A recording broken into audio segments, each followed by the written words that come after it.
Good morning. It's nice to see so many faces, and I know there are quite a few folks joining online. And happy to be here to talk about what I think is our most precious gift and resource, and that's our kids. And that has become more true for me over the last 2 years, especially with the challenges related to the pandemic. I was thinking about the last time I spoke to y'all, and that was actually before I adopted my son. So I'm now the proud parent of a Tennessean, and I said, doesn't that get me my fast track in the state? The answer was no, you earned that. But I do think I got the best part of Tennessee in my home for the last 2 years, and he is just a joy. And I think I bring him up because what I have been reminded about over the last 2.5 years in particular, right before the pandemic and now going through the pandemic, is just the importance and the joy that our kids bring to us every single day. The opportunity we have every morning to make it a good day, a productive day, and set them on the right path. And that is something that has been very challenging for 2 years for our educators, our schools, and our communities. And so I appreciated the theme of this event when we're thinking about opportunity, when it's about the positive framing of what could be, dreaming of what we can make true for our children, regardless of where they live, regardless of what the current context or scenarios are. Because every day when I wake up, even if my older daughter's complaining about her hair and my younger daughter's complaining about, someone wrote on her notebook and Jack is throwing applesauce. That was my morning this morning. I'm still excited for them because I believe my 3 kids are going to do great things. And I hope they are teachers or, actually, I just hope they're teachers if I'm being really honest. But if they want to do something else, that's fine too. But I do think that education and the work that we do with our kids is genuinely the most important work that we do. I want to talk a little bit about what we're doing at the Department of Education, especially in light of coming out of the pandemic and wanting to ensure that our students, our teachers, our districts are stronger for it. And then what that can mean for change, what that can mean for the work of our communities coming together to make this a really positive acceleration for kids in the state. So before the pandemic, we had 3 strategic priorities. They were academics, we have student readiness, and educators. Those didn't change. Because what we found is when we were in the hardest times that I've ever seen in public education, we still needed to ensure that every day our children had access to high quality materials in front of them. We needed to make sure that all of our kids were ready to be successful after they left us in 12th grade. And we needed to ensure that there was a wonderful, amazing teacher in front of every child every single day. That's the secret sauce to a good public education. You've got great materials, you've got great programs, and you've got excellent teachers. If you have that recipe where then the entire community can wrap your arms around schools and make sure that we thrive even more. So for academics, we're focusing on 2 things. We're trying to keep it tight and focused. So the first is on literacy. Genuinely, the biggest gift we can give our kids is ensuring they are reading on grade level by 3rd grade, period. Before the pandemic, 1/3 of our students were on grade level on our end of year 3rd grade reading test. Coming out of it, 1 in 4, 25% of our kids. When you look at the statistics about what happens in that 3rd grade marker, if you are not on grade level at the end of 3rd grade, you are significantly more likely to drop out of high school. You are significantly more likely to be on public assistance and need additional support. You are significantly more likely to be incarcerated. If you are on grade level and 3rd grade, and I've got a fourth grader this year, so I was thinking about it last year. If you are on grade level in reading, you are significantly more likely to graduate from high school, 4 times more likely. You are significantly more likely to have a good paying job and be able to take care of your family. You are significantly more likely to enter and complete a post-secondary program. If we are talking about 1 in 4, and when we are looking at our urban communities, that number drops to 1 in 10. 1 in 10. So if we are not focused on reading by the end of 3rd grade, if that is not something that every single person in this state is saying this is what we have to get right in public education, we are missing the point. So in the Department of Education, we've got Reading 360. We had great legislation that was passed last year, the Tennessee Literacy Success Act, and it is focusing on ensuring every single child is reading on grade level by the end of 3rd grade, period. Not growth, and I know we love growth. We're going to grow from kinder to 3rd, but we got to get there by 3rd grade. And it is really, really hard to teach a child to read. It is really hard. If anyone's tried to do, has anyone tried to do that? Or do we have teachers? Okay. Okay, that makes sense. The people who are kind of like, It's not as easy as just saying, well, come and I'm going to show you this book and we're just going to sound out the words and then you're going to understand it and it's going to be this beautiful, magical experience together. It's really hard. It is really hard. And you have 20 little minds in front of you and you are trying to ensure that all of them know their letter names and the letter sounds and how to put those sounds together, and those sounds make words, and we're going to read the words and we're going to read them fluently, and now I have to understand what the words mean. There's a lot of background knowledge and context building that goes into that. And it's really hard, and I think we need to give our educators the respect of acknowledging that it's hard and the training and support to say, here's how you can do this. Here's where we are behind you, championing you. Not wagging our fingers, but championing, because it's hard work. So we are unapologetically focused on early literacy. $120 million investment right now. The thing that I would like to invite everyone into is our training. So for the first time, we had 12,000 teachers who participated in summer training. 97% success rate. I have never heard of that before. I know, I was excited. I have never been in a professional development session where 97% of teachers said, I am so glad that I am here. And so that was a really good feeling for us. And we're looking and we're in classrooms and we are seeing it in practice, and we are seeing joy in teaching and teaching kids how to read. We are seeing those light bulb moments all over the place. And so we are extending that to now 5th through 12th grade. So this summer we will offer training for those in the secondary and upper elementary programs to get that same benefit. And we are opening up that opportunity to not just educators, but all of our community who support children learning to read, our after-school programs, our summer programs, those folks who are volunteering in our nonprofit organizations. We are all partners in this together. And so we are opening that up. So if you are interested, you can get in contact with me or Lisa Coons. We'd be happy to connect you to that right PD to make sure we are all on the same path in the same way. Next is tutoring, Tennessee All-Core. That was a pandemic response. We are very excited about that, but that was one of those things where you go from 0 to 100 miles per hour overnight. And so we now have the largest tutoring program in the country. It's 150,000 seats will be available over the next 3 years for students, and those are filled in our districts. But on top of that, we have what we call these microgrants for families in our 4 urban districts. So our low-income families will be able to get additional funding to pick a tutor for their child for early literacy. And that's 14,000 low-income families across the state will have that opportunity. We are providing free online tutoring for all of our high school students who want it in a number of subjects. We actually found that online tutoring does work for our high school students. Maybe not for my kindergartner, she struggled with that. But for high school, math, writing, ACT prep, we know that we can really move the ball there.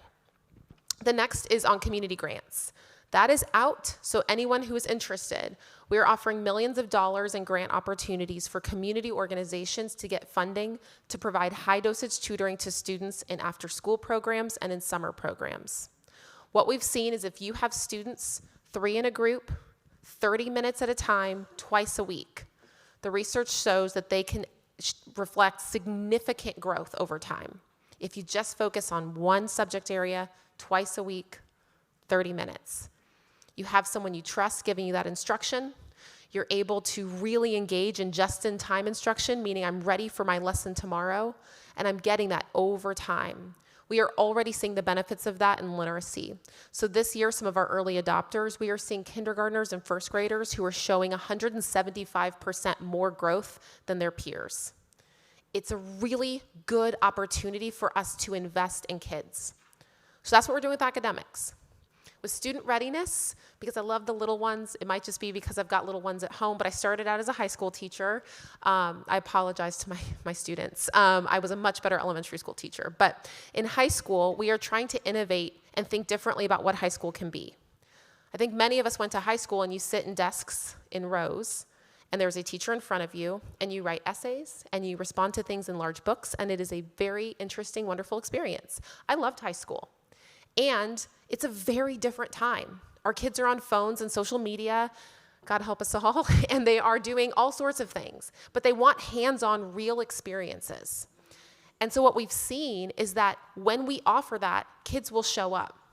We have more than tripled the number of students who are in work-based learning programs over the last 3 years during a pandemic. We have 21 innovative high school models where students in Oak Ridge are literally building a plane that they are going to fly.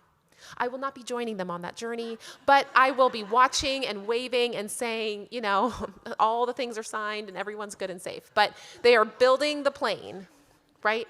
In Southwest Tennessee, they are in forestry work sites every day. So they actually have high school on work site. High school teachers, dual credit opportunities are on employers' work sites.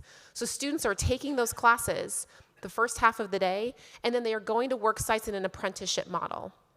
We are seeing students who are working in veterinary clinics, who are working in hospitals under nurse practitioners, and they are actually taking their classes half the time. They are getting on a bus using this innovative school money, going over to the vet clinic, and they are able to get hours and hours and hours of training before their first day of college.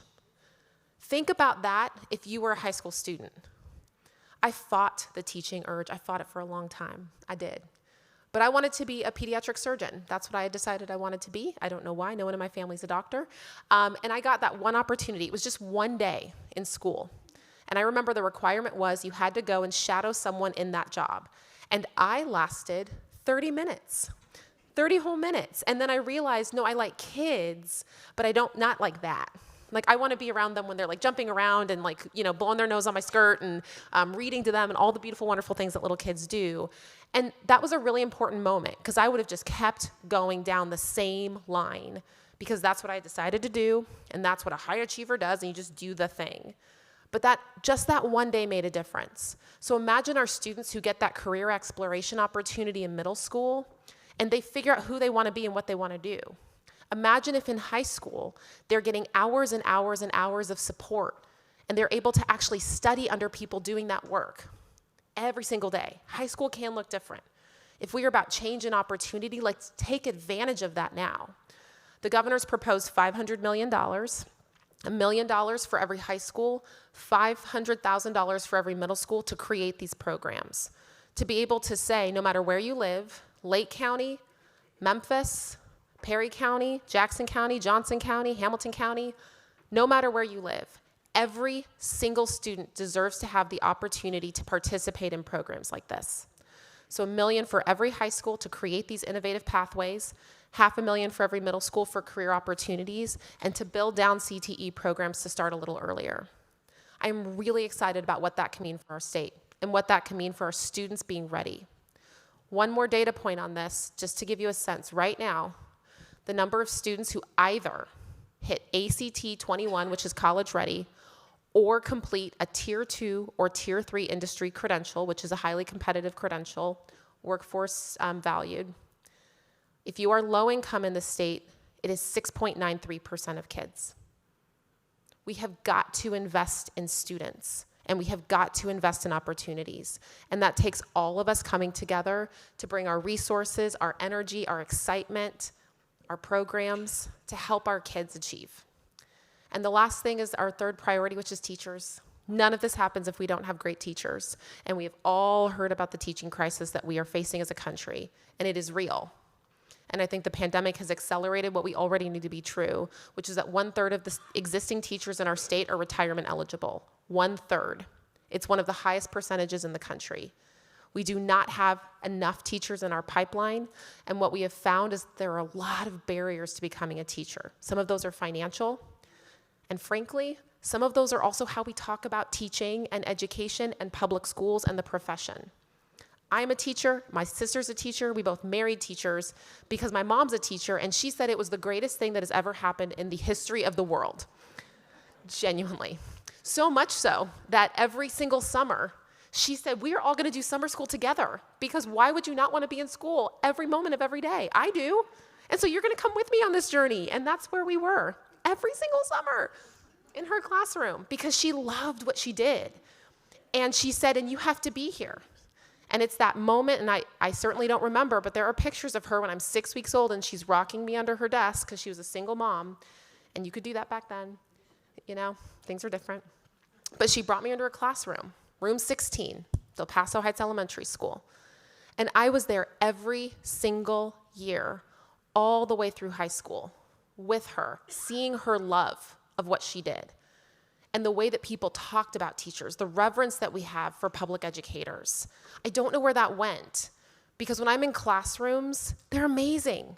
My favorite thing, and I know if you haven't done this in a while, get in there and do it, but sitting on a carpet in a literacy lesson, drawing numbers in shaving cream, watching students do experiments in science class, and then they blow something up and it's a disaster, and it's the greatest thing that's ever happened, because things are everywhere and you've got limbs flying from the figures, not from the children, and it is wonderful, right? But it's that excitement that you feel when you're a teacher and you're like, they're getting it, they're engaging. There is no greater thrill. And I miss that so much, and it's why I love being in classrooms. But none of that happens if we don't have great teachers, and we don't have great teachers if we don't start talking about the wondrous, wondrous moments that happen in our schools. And that doesn't happen if we don't start paying our teachers competitively, and it doesn't happen if we don't start talking about them differently.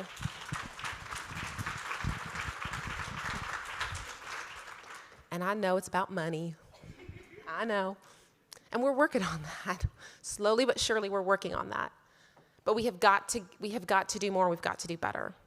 So last thing that we're working on is this little thing called school funding. And that was something that we thought we should do right now. And the reason we think we should do that right now, genuinely, is because coming out of the pandemic, we know we have more needs. We have seen them, and it is real. Coming out of the pandemic, we know these federal relief dollars will be gone. And the programs and the staff and the bonuses and the raises and all of the things that have been good out of that will also be gone. High dosage tutoring should just be a thing we do. Innovative high school should be a thing we do. Competitive salary increases for teachers should be a thing that we do. That should be normal.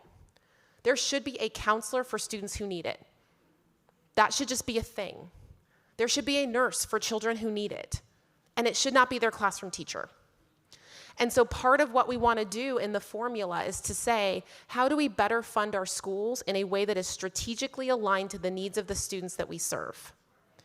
How do we ensure that every single day when a child walks into a classroom, regardless of where they live, we know that child has an opportunity to thrive? And how do we ensure that we bring our community partners in with us along the way and not as a relay race? And right now what I see is that the school hands off the student and says, I will see you tomorrow. And then the community organization does amazing, wonderful work. And then the student comes back to their amazing public schools, and we go and we do that. And I think that if we can think differently about our resources and connect together and realize we are not on a relay team, we are on a soccer field, and we've got to keep moving things together, and we all have to work together on the same team, right? And that's hard. It's not as easy as like, we'll just make a little introduction and y'all get together and it's gonna be fine, and hope that works out. It's really hard because schools are drowning and they're busy, and you all have more needs than you have ever experienced before. And it's hard to figure out, where do I fit in this puzzle? And so one of the things that I am hoping that we can do is, from the department's perspective, we say these are the things we're working on: literacy, tutoring, innovative high school models, great teachers for all kids. That is what we can do. The other thing we can do is we can help our districts to strategize on what they are going to be doing, and then say, you know what? I worked Save the Children. They do this really great summer program, and I think you all need help in your summer program.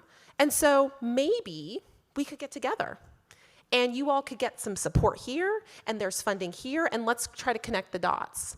It's just really hard to do if we don't know what you all do, because you all do very different things with different strategic plans.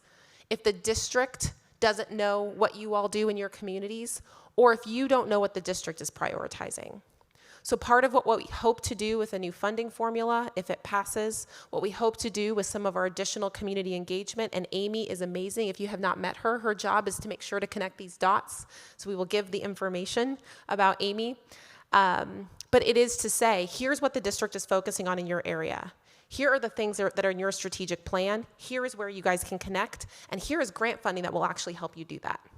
We need to get to that point, and that's what we think we can do to help kids. But the bottom line is this. Everything lately, as you can imagine, is just in the lens of my own kids, because I'm watching them grow up and probably more challenged than I would ever want for them in their own public education experience. It's hard. It's hard to parent right now. It's hard to work and parent right now. I think a lot of us are in that space. But one of the great joys I have is watching my girls play soccer every Saturday and trying to make sure Jack doesn't run on the field. God bless him. He's my first boy, so we're learning together. But I look at those kids, right? And I realize every single one of those children playing soccer, I have a responsibility to them. They're my kids too. And when I go to Kroger and I see little kids or high schoolers, those are my kids too. When I'm driving to Knoxville or I am driving to Greenville for a meeting and I see kids and they're reading, I was going to say on their iPads, but they're reading in the car. That's why I'm on their iPad. Or they're waving or they're doing this to the truckers, all the things that you do. Not slug bug anymore, apparently. That's what I played. But I realized those are my kids too. And the beautiful thing about Tennessee, the thing that from my first day I have known to be true and that has always touched my heart in a way that no other place has, is if we are a state about one thing, it is about family, and it's about our kids. And I have very rarely been to a meeting where the first question I get is not, how's your family, how are your kids? Because we know what matters, and we know our kids matter. And when we look around every single day and we see beautiful, wonderful, high potential kids, and they are all beautiful and wonderful and high potential, if we can see that, if we can take that seed, plant it, and all of us help foster it to grow, we are a very different place and a better one for it. What I appreciate about the people in this room is every single day your work is about making our state better. It is about moving kids forward, and it is about helping them to grow and thrive. I have a small role in that. You all have a very big role in your communities in that. And I hope that over the next year, we as the department, me as the commissioner, and frankly, me as mom, can help you to help our students to thrive, to help your communities to grow, and to take advantage of the opportunities that are in front of you. We are here to support. I'm a big fan of your work. I'm a big fan of what you do for kids because they're my kids too. And anyone who cares about kids is someone who I want on our team. So I very much appreciate what you do, especially over the last couple of years. And thank you for all of your support. Genuinely, it means a lot. Thank you.